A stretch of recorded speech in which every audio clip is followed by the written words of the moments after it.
Creatures of the dark, I implore you to explore what you have not yet explored, to find what might be uncomfortable to the natural eye, to see what is unseen to the general public, and watch in awe. This isn't Twilight Zone. This is Internet Interest.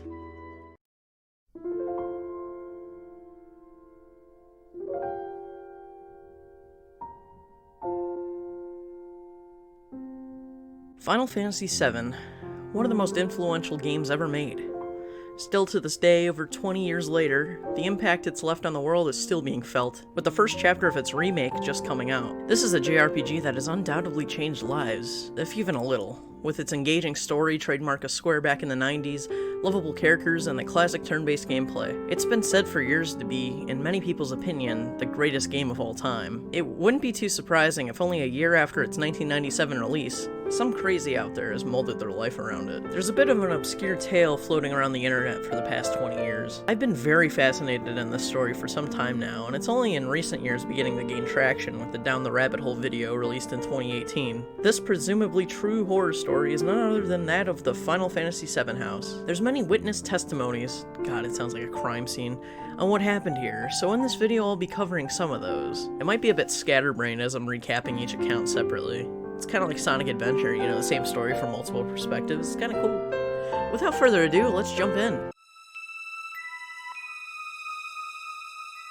It all started in 1998. The original storyteller said 2002, but that doesn't quite line up because at the beginning it was like Christmas time. Then a few months later, the authors saw Star Wars Episode 1, which came out in May 1999. So that means that the story started in 98 and probably just ended in 2002. Unless they made a big deal out of seeing Episode 1 on video. Whatever, it's not super important, but I'm like this, so you have to put up with it. The guy writing the story ran a popular site dedicated to Zack and Cloud, two characters from Final Fantasy VII.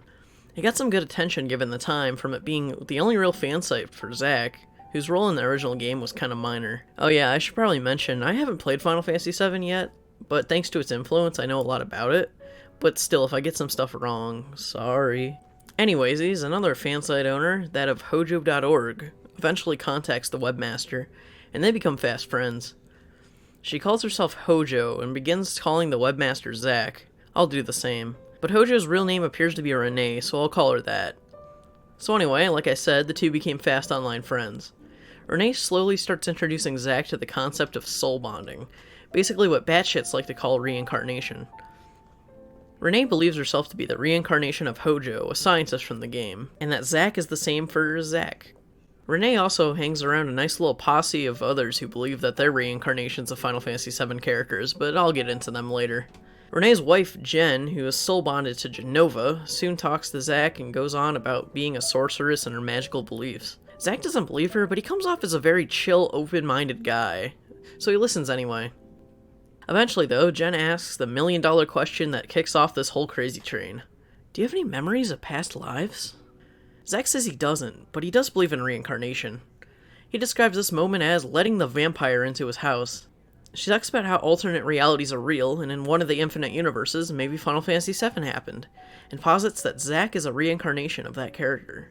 Think about it, she said. You're both country grown. You both have that instinct of dragging off friends who could be left behind. You'd take a bullet for someone, right? You say you don't believe in magic or any of that, and he wanted to be a mercenary for all of his 5 or 6 lines.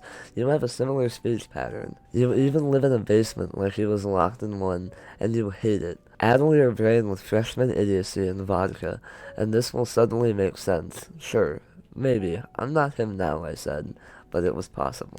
As previously mentioned, Jen and Renee surrounded themselves with other people naming themselves and modeling their entire lifestyle after characters from Final Fantasy VII. This included Eris, Cid, Gast, and they even called Zack's SO at the time Red 13. After talking a ton, around Christmas that year, Zack had spent over $300 on a bus ride to go see them. They assured Zack they'd pay to feed him. This was a lie. Soon after, Zack met up with Renee at a bus stop. Renee was wearing a lab coat to be more like her character Hojo. They both get to the apartment, and almost immediately, Renee and Jen started loudly arguing. Other than that, though, everything went on like Zack expected. Zack notes the messiness of the apartment, but chalks it up to the typical college student messiness. He'd visit every now and then after this first visit, and life goes on. Zack recounts one incident where Jen threw a bit of a tantrum because they didn't have enough money to buy something. Reading through this, I'm no doctor or anything, but Jen seems to show traits of bipolar disorder. Probably other mental illnesses giving her childish or manipulative behaviors. We soon get to know Aerith, who goes by a million goddamn names, so I'll just go with what I assume to be a real name, Catherine. Zack thinks she seems to be a cool nerdy girl at first blush. As the months go by, shit gets crazier.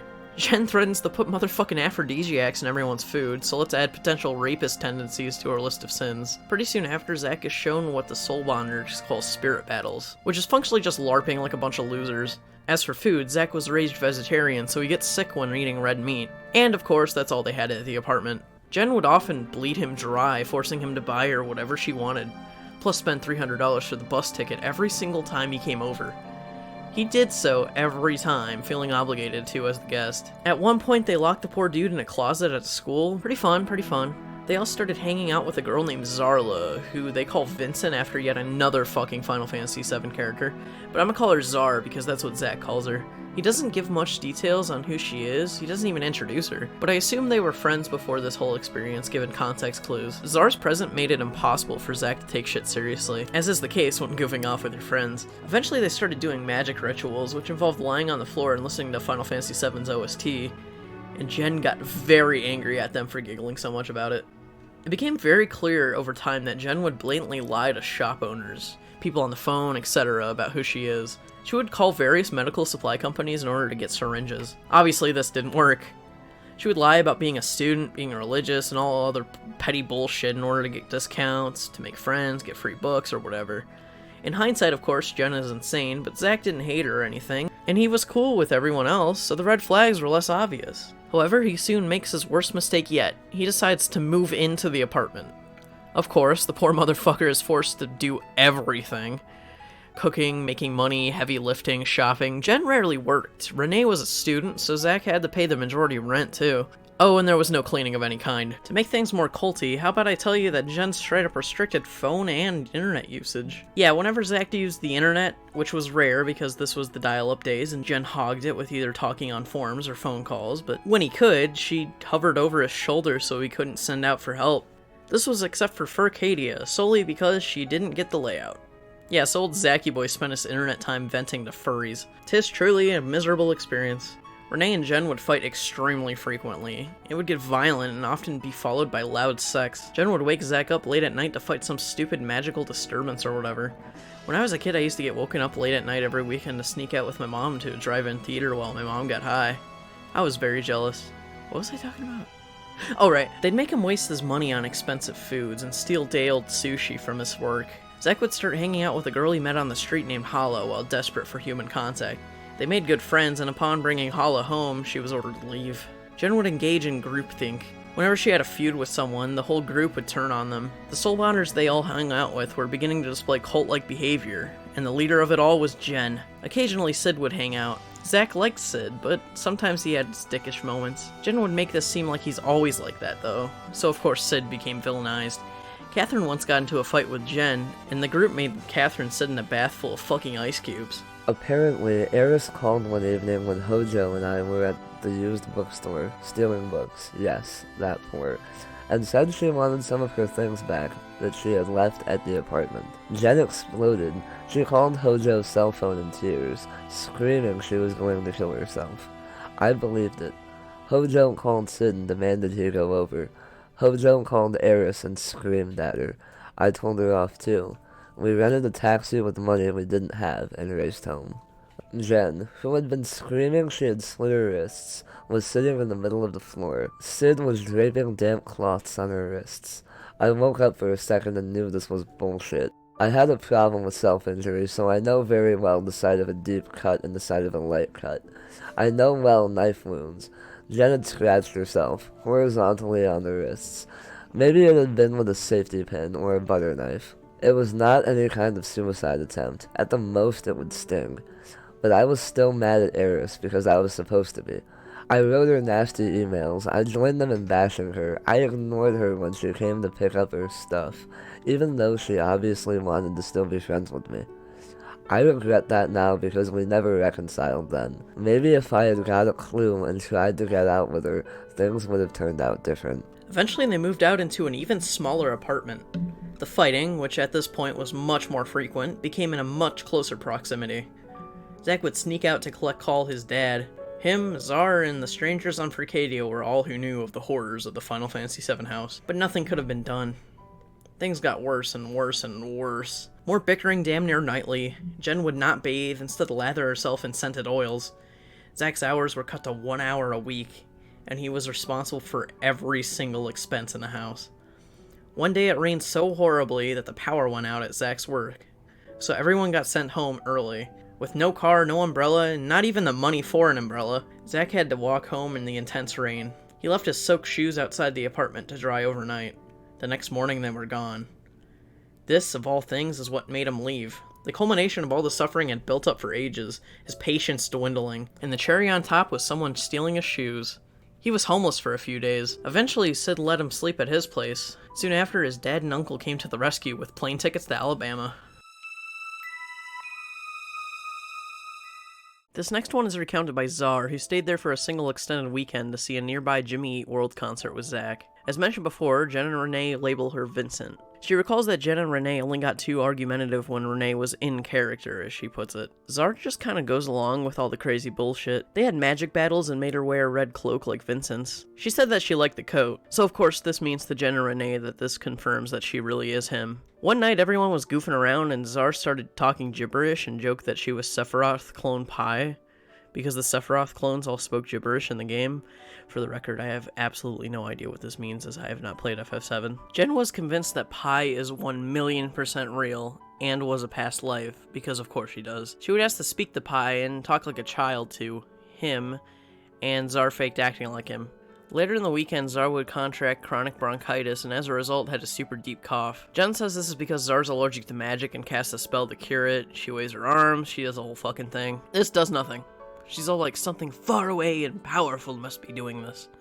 Zack and Zar do eventually go to the concert and they have a blast. As the weekend starts to wrap up, Jen and Renee beg Zar to stay for 2 more days. And she does. She was having a pretty good time, so she didn't mind this. On shopping trips, Jen would ask Zar to buy her shit super often. When going on her own to a store to grab a new Walkman, the PA at the store said, "Will a Vincent Valentine report to the front desk?" Everyone does that past life regression thing where they all lay on the ground and listen to the FF7 OST. At one point they all shared a bus with a sketchy looking dude. Jen said he was a demon and that he was after them. I noticed that around this point, every time Jen forces someone or something to fit within her beliefs, she seems to be super sure of it, like a child making shit up as they go along. There was an overall feeling of dread from Zar starting to seep in at this point. Eventually there were tarot card readings. She noticed that Jen had the same deck she did as a kid. All of her readings said that something bad was coming for her, thus the coughing, the creepy guy, and the dread. A coughing fit in the middle of the night prompts Jen to freak the fuck out and saying that they're all under attack. Jen and Renee patrol the fucking building holding staffs, asking Zar where the malevolent force is. She stares off into the distance to think of what to say, and they're all like, "Holy shit, where is it? What is it?" Not knowing what to say. Zar recalls telling everyone at the house earlier of a person she calls the Bastard, who had sexually abused her in the past. "I don't know, the Bastard?" she says. Jen and Renee then decide that yes, it was him who is telepathically attacking her or something stupid like that. Really fucked up and insensitive if you think about it, honestly. I mean, I know that Jen takes this soul bonding stuff super seriously, but still. The 2 extra days that Zar had stayed were up, and yet Jen and Renee continued to beg her to stay. She said no and has heard very little from them since. Next up on the docket here, we got a letter that Catherine left Jen upon leaving the cult. Just a reminder, Catherine is Aerith. She goes by so many fucking names, including Greta, the Cetra, Sarah, the Candywrapper, among so many others. Now, Catherine is also very crazy and not the perfect angel by any means, but we'll get into that much more when it comes time for the Sarah saga. But I believe her insight is much more, well, insightful than any summary I can give, so I'm just gonna read the letter verbatim. Genova, when I became your apprentice, you told me to shut up and not argue with you. Apparently a sorceress is supposed to be a creature who blindly accepts the opinions of the authorities, even when she firmly believes that they are wrong. From this, I learned that when Jen says something I disagree with, I need to nod and make agreeing sounds anyway. Otherwise, we would have to fight every 2 minutes. And quite frankly, saying what I thought wasn't worth the hassle. I am not, however, your apprentice anymore, and I am free to say what I think. And I will, because it's a relief to say it. Even if you aren't reading this.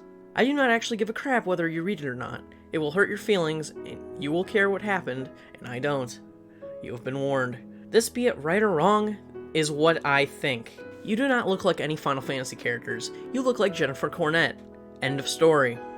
I, for that matter, look nothing like Yuna. Yuna looks Asian. You have no money because you kept spending it on things you want. Anything you want is not automatically a magical item. There may be potential magic in everything, but then there's magic in things you don't bother to look at, things you can have for free. If something is a magical item, that doesn't mean you must own it. It would be nice if you could, but you can't always do so. I had money because I rarely bought anything for myself. Whenever I got some money, I would save it. I'm not a money generator, and neither are my parents. If you want to have money, you need to not spend it. I now do not have money because I spent it on you. Poof, all gone. You still wanted more, but I didn't have any more to give you. Nobody has everything they want. Not you, not Renee, not Zack, not Tickles, not Karina, not Britney Spears, not your parents, not Waka, not W, not even me. This is called life. It's a bitch. When a person, any person, gets something he wants, he immediately starts wanting something else. This is called being human.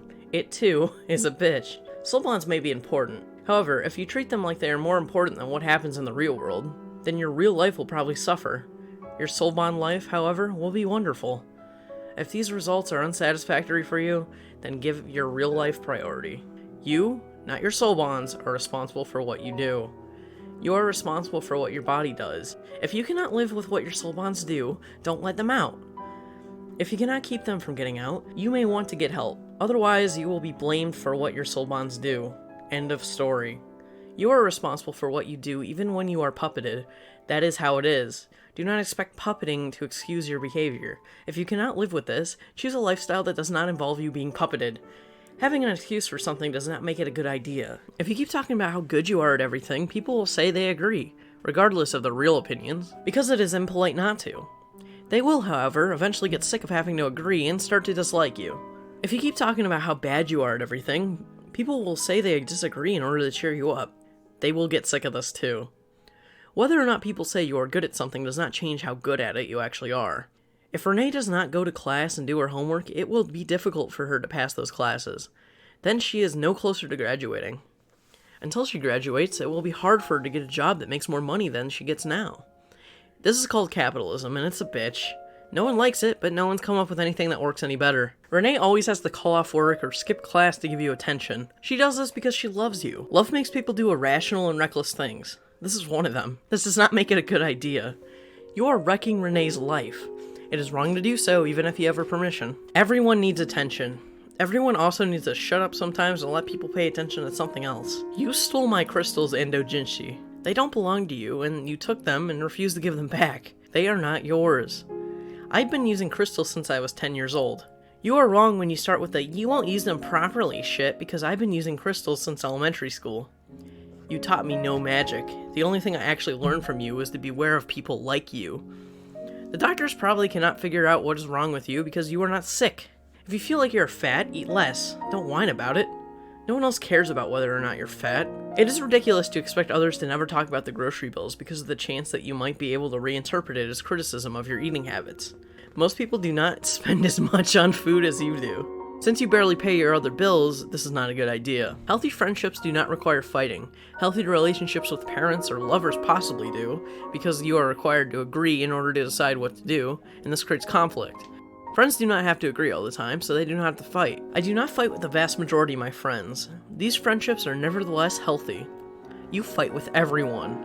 A good number of these relationships are not healthy. If you don't want to have fights, stop picking them. If you don't want everyone to treat you like the bad guy, don't act like one. Taking orders from Ultimecia might not be the best idea. People only feel sorry for you so many times. If your life is bad, change it so that it isn't bad anymore. Having bad things in your past does not excuse a behavior in the present. Life lessons are not the same thing as magic lessons, but you mix them up. I never signed up to take life lessons from you. You are not very good at life. This is your own problem, but you should not try to teach other people how to live, because you yourself do not know. You are not my best friend. No matter how many times you said you were, and no matter how many times I had to agree with you so as not to upset you, you are a good friend and you are important to me, but you are not my best friend. Someone else is. If you had not been important to me, I would not have even bothered to agree with you. If Renee were not so important to me, you might not have been either. Proclaiming yourself a bitch does not excuse being one. Damn, I relate to that one. If you are going to be bitchy, expect others to be bitchy back. I never claimed to be the sweet and innocent one. You were the one who called me that. In fact, I specifically said I do not think of myself as being that way. Do not be so shocked when I do not act that way. I'm not being puppeted, I'm being pissed off. Nobody is an archetype in real life. You are the one who betrays your friends, not vice versa. Most of our mutual acquaintances do not trust you. At least that's what they have told me. Nobody is going to trust you if you keep crying wolf. You will lie a lot, and rarely even stick to one consistent story. A lot of people know that you are a liar, even if they do not say so to your face.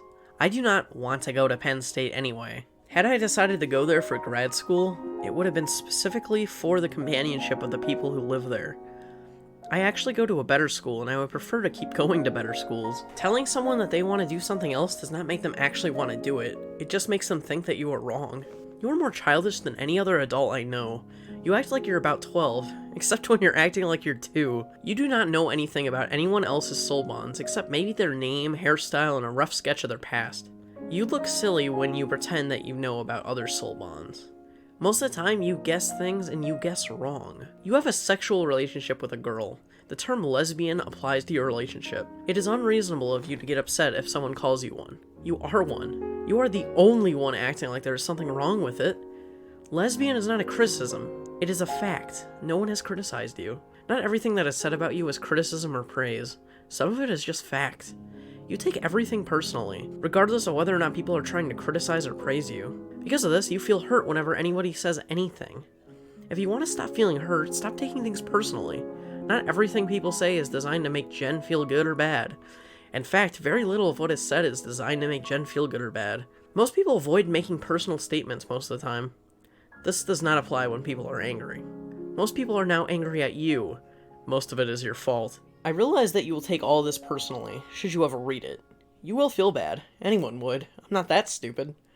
If you didn't want that to happen, you shouldn't be reading a list of things I thought about Jen but never told her. Feeling bad is a fairly obvious consequence of doing that. If you are hurt, it is your fault. Most of the time when you are hurt, it is your fault. This is true of most adults in most situations. That's just how it is. Catherine Rain, 2002. So, Jen's real name is revealed here. I'm not gonna feel bad for saying it here because it's been publicly available for, God, at least 10 years, possibly more now. Just don't harass anybody, okay? Like I said in the Ken Penner's video, I trust that you're all mature enough to know that. I also personally recognize a lot of the names mentioned here from Final Fantasy X, not 7. So it seems possible to me that there's more people in this group that we don't know about, like Waka. I very much love that someone is finally real with Jen, calling her out on her stupid bullshit. Like that bit about how everyone goes along with her just to be polite. She really needed to hear that. Of course, she doesn't take the feedback to heart. Mela was someone who apparently had lived with Jen in the past. This bit is made up of emails sent between her and Zack in 2005, but some shit that comes to light here takes us down the rabbit hole so much deeper. Mela and Jen met in a boarding school in Utah. Jen apparently thought that she was a vampire at the time. After school ended, Mela really wanted to meet up with Jen, and with no means of contacting her, she took to searching on the internet. She stumbled across a bunch of soul bonding stuff Jen was talking about and contacted her soon after. Mela meets Rene, and soon she learns of how shitty their financial situation was. As these experiences tend to fucking go, Mela visits them for a while, this time being 2 weeks. There was another girl there named Angel, who it appears Jen is now dating instead of Rene. Angel was super jealous of Mela, being paranoid she'd take Jen away from her. Jen brags about losing weight, but Mela notes her lack of trying. She also mentions that Jen managed to weasel $2,000 fucking dollars out of her over the course of just 2 weeks. This really fits in with the whole narrative that she makes her guests buy her things all the time. Man, I cannot stand people that do that shit. Also noted, Jen does not own any pairs of scissors, a microwave, or a toaster, but she does have very extensive doll and crystal collections, plus tons of expensive jewelry. Jen would buy new groceries on the literal daily. The financial ruin they were all in is starting to make some sense to me. Dinner would never be thought about until like 10 at night. It was always whatever Jen wanted with no feedback from any of her housemates. They wouldn't even start cooking dinner each night until midnight. Mela's parents eventually stopped paying for her school, and this frustrated her a lot. Like a goddamn vulture, Jen comes over and basically uses her frustrations to manipulate her into staying with them. Upon arriving to move in with them, she finds the house empty and locked at 3 a.m. No one answers. She's stuck waiting in sub-freezing temperatures too. She had to yell through the mail slot to get anyone's attention, and Renee did eventually let her in. It turns out they locked all the doors after Jen and Angel went off to do one of their favorite pastimes, driving around in the wee hours of the night for no fucking reason. I mean, I understand, that's fun as hell, but they are pointlessly burning up gas I know they can't afford. Angel's ex-husband used to give her gas money, but after seeing the sheer amount of money spent on it, he just gave up. Angel's ex-husband was much like Mela's parents, vilified by Jen in order to get Angel to her house. After Mela moved in, Angel's passive aggression towards her went into fucking overdrive. She'd constantly sulk around and give her dirty looks. Jen's solution to the jealousy issue was to set up a situation where it looked like Jen was cheating on Angel with me, so Angel would realize it's not that bad. Not only did she come up with this horrible idea without telling me, but she kissed me in public randomly when Angel was driving up in the car, making it look like I had made the moves on Jen. Angel was really upset, and I think Angel would have gotten violent if it wasn't obvious that I was in as much shock as she was. This is a perfect example of how Jen starts drama. The spending of Mela's money got worse and worse. Every time she criticized Jen for it or told her no, she'd throw a fit. To make some extra cash, Mela came up with the idea of starting a business. Esoterica Curiosities, setting up a shop to sell occult-related items in Belfonte. Mela funded the whole venture, but Jen mailed all the forms in her and Angel's name. Jen didn't take any of this seriously, more interested in the idea of running an occult shop than actually running a business. Jen would refer to herself as a vampire hunter, but she's also a vampire herself, and also she's Genova from Final Fantasy VII. Also, it's revealed here that Jen has quite an extensive history of saying she's something she's not, including, but not limited to, Queen of the Fairies, that live in her backyard, Incarnation of Death at fucking self, Controller of Time, the Witch King, she is female, a telepath, Morgan Le Fay from Arthurian legend, who she also believes she is a descendant of, Lara Croft from Tomb Raider, Antigr Helsing from Helsing, Alucard from Helsing, every single character from The Incredibles, Arwen from Lord of the Rings, not only Genova, but also Sephiroth, Cloud, and Zack from Final Fantasy VII, Ultimecia from Final Fantasy VIII, who she also says is her mother, Garnet Steiner, also from Final Fantasy VIII, a lot of Babylon 5 characters, and like a million fucking characters from Buffy the Vampire Slayer I just do not want to type in the script, and also don't feel like reading. In another email, Mela contemplates selling some of Jen's shit behind her back. I'm hoping that people will feel sorry for me and pay more than the item is worth. For instance, I have a riding crop that Jen broke across Angel's back, and then continued to whip her with, leaving huge bleeding gashes across her back. That might sell. Later noted as Angel's apparent violent tendencies, as well as the fact that despite living in the same house, there was virtually no contact between Jen and Renee, except when Jen would yell at her for something. Mela recounts finding the original Final Fantasy VII house site and laughing, leading to Jen actually finding out about it and getting fucking furious. Mela eventually kicked all the crazies out of her house, and sent an email, much like Catherine's letter, telling all of her grievances. Here it's revealed that Angel bashed Mela's fucking head into the ground until they lost consciousness, and defended it by claiming it was an accident. Jesus. Also, while this was happening, Jen and Renee were beating her and pulling her hair. Apparently they refused to give Mela's stuff back as they are keeping belongings in storage without giving her information as to where. Mela threatened legal action. Mela would also threaten legal action for the aforementioned head bashing. However, they threatened in return to send her to the loony bin for doing it to herself. Jen would apparently do this whole sob story where she'd bitch whenever she needed to go to the hospital, but whenever someone said that she should go to the hospital, she said that she's not gonna to save money for food and shit, making them feel bad. Mela pointed out the free ER use for low-income people, and she got mad at her for ruining her scheme. Jen would go on disability, but made no attempt to go on, say, food stamps when they had no money for food. There was a transcript of an AIM conversation between Mela and a friend that reveals some more lighthearted anecdotes, such as a time where Mela lost her favorite pencil for a year, found it sitting on the living room table strangely. She goes to grab it, and Jen says, "Mine! Don't touch it! I bought it last week!" Mela tossed it back to her, and this results in violence. Rough violence. Like, she thought she was throwing the pencil at her, so Jen fucking whips it at her, and then throws the entire pencil box at her hard, and then lunges at her. Then she starts bitching about how it hit her eye, and Mela apologizes profusely.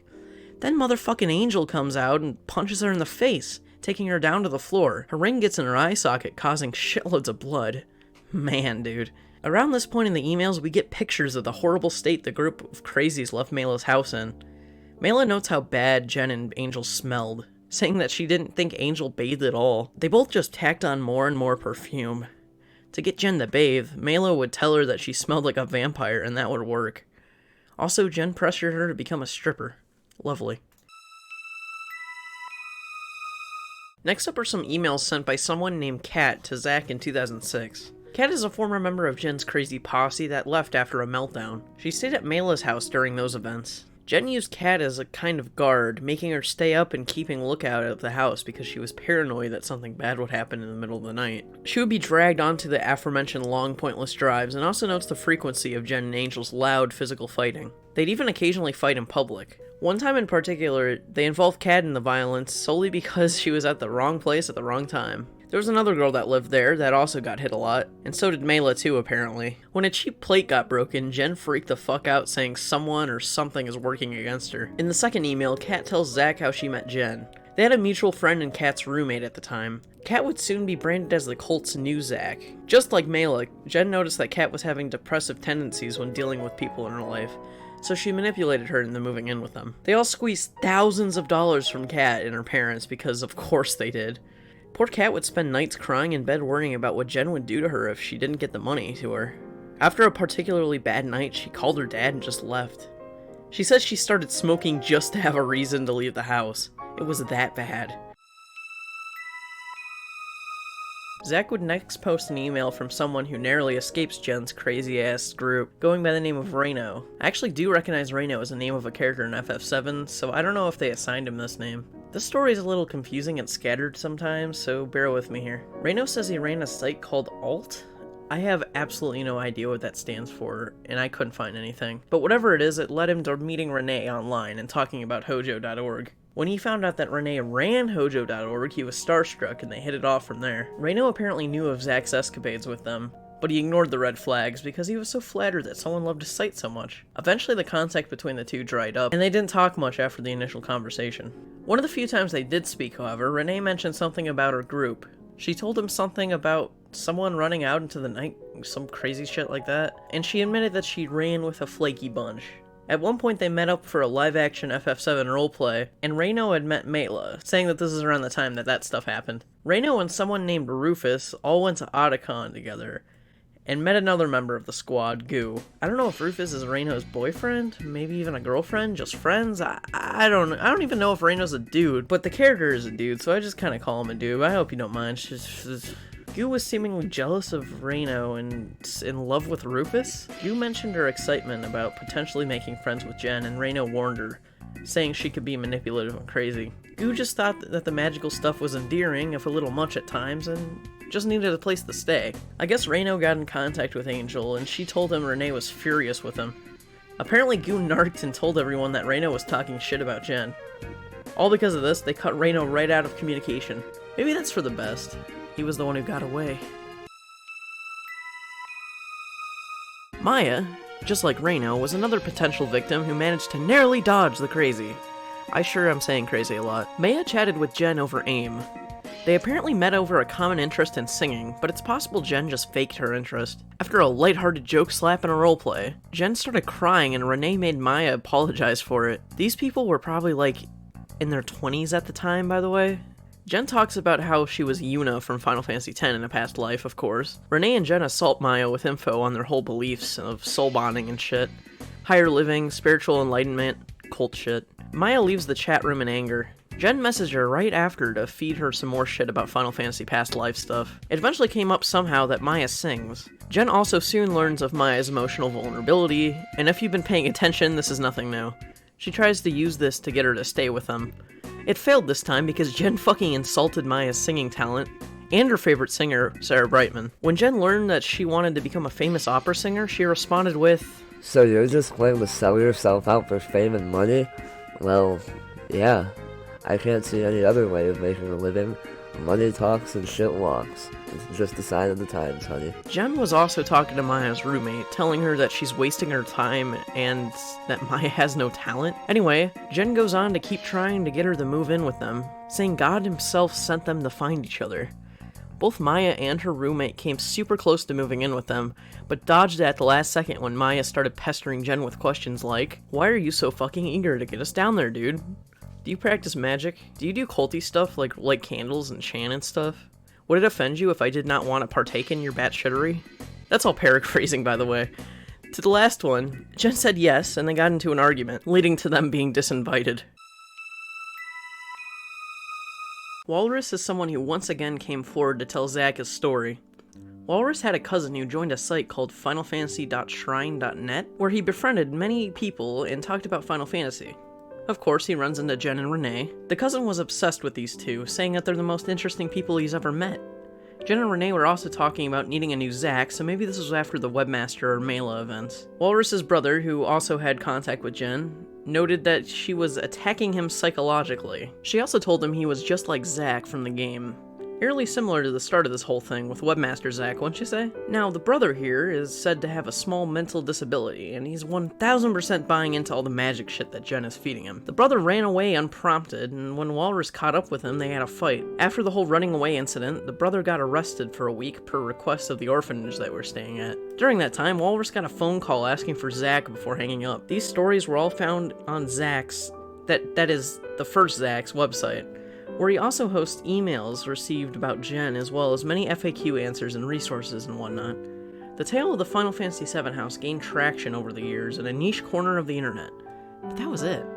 Until the Sarah saga. Yes, dear viewer, there is a lot more to cover, and this script is running rather long, so I do think I should split it here and continue this another day. I noticed I done got myself a big influx of viewers and subscribers from my last episode in this series on Ken Penders. And to you I say welcome! Internet interest, while I do work super hard on these videos, are not my main series. Instead, they're just kind of a bonus thing for when I get interested in a certain topic. The main series on my channel is called the Mario Marathon, where I try to review every Mario game ever made. It's really different from this, so I understand if you don't want to give those videos a shot, but it'd be really cool because I put a lot of effort into them. Also, my buddy here on YouTube, Josh McHipster, and I are working on a comic together, and at the point I'm making this video, it already has 2 chapters you can read on Webtoon, so it'd be rad if you could check those out. Josh McHipster actually did the voices for the text excerpts. I mean, obviously you've noticed it was a different voice, but that was him. That was my partner in crime, if you will. Now, I got a Twitter where I say dumb shit and post art and show off some of my retro gaming escapades, and a poopy DeviantArt where I also post art. Thank you so much for watching my video. I'm Sprited, and I'll see you next time.